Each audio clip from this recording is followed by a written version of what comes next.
Welcome back नासिन। Breaking news आया share कई पिया। अॻूणे सदर आसिफ अली ज़रदारी पीर पागारे विच में अॼु अहम मुलाक़ात जो इम्कान है। सिंध की सियासत में अहम तब्दीलियुनि जो इम्कान ॿुधायो पियो वञे। पुराणनि दोस्तनि विच में विछा ख़त्म करण में गॾियल दोस्तनि किरदार अदा कयो आहे। ज़रियनि मूजिब वॾे अरसे खां पोइ थींदड़ मुलाक़ात में सिंध जे मुस्तक़बिल बाबति अहम फ़ैसिला थी सघनि था, जॾहिं त सिंध जो गवर्नर कामरान टेसूरी मुलाक़ात में अहम किरदार अदा करे रहियो आहे।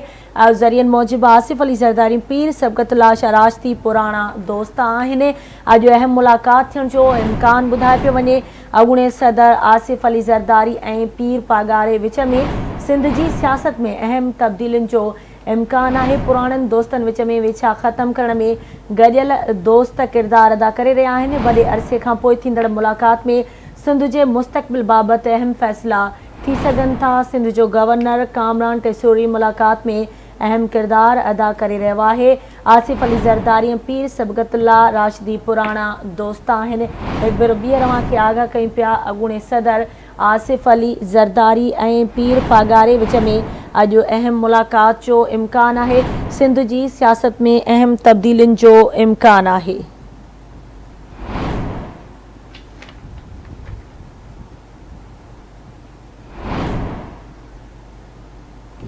अहम ख़बर खां आगाह कई पिया। अॻूणे सदर आसिफ अली ज़रदारी ऐं पीर पागारे विच में अॼु अहम मुलाक़ात जो इम्कान है।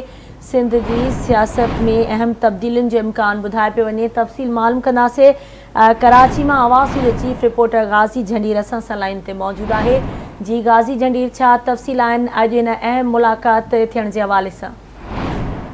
जी बिल्कुल, ज़रियनि वटां मालूमात मिले पई त अॼु या हींअर 24 कलाकनि जे अंदरि पीर साईं पागारे ऐं पाकिस्तान पीपुल्स पार्टी जेको चेयरमैन आसिफ अली ज़रदारी में मुलाक़ात का इम्कान आहे। ॿुधायो वञे पियो त सिंध जी सियासी सूरत हाल में अहम तब्दीली अचण वारी आहे ऐं पीर साईं पागारे समेत आसिफ अली ज़रदारी जा जेके गॾियल दोस्त आहिनि उहे हिन मुलाक़ात में पंहिंजो किरदारु अदा करनि था। इन हवाले सां जेको नओं गवर्नर है कामरान टेसूरी उनजो बि किरदारु ॿुधायो वञे पियो। ज़रियनि जो चवणु आहे त कामरान टेसूरी जी राति देर सां पीर साईं पागारे सां मुलाक़ात थी आहे ऐं उनखां पोइ ॿिया कुझु माण्हू बि किरदारु अदा करे रहिया आहिनि। सदर आसिफ अली ज़रदारी ऐं पीर पागारे विच में मुलाक़ात ही 30 सालनि खां पोइ थियण वञी रही आहे। ज़रियनि जो चवणु आहे त पीर पागारे ऐं आसिफ अली ज़रदारी जा पुराणा तालुक रहिया आहिनि हिक ॿिए सां ऐं 3 ॾहाकनि ताईं इहे तालुक विच में बहाल न हुआ।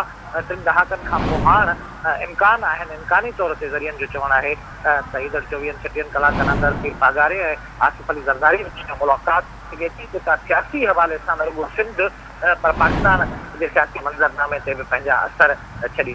जी ठीकु आहे, मुंहिंजी वॾी महिरबानी गाज़ी झंडीर अपडेट करण जे लाइ।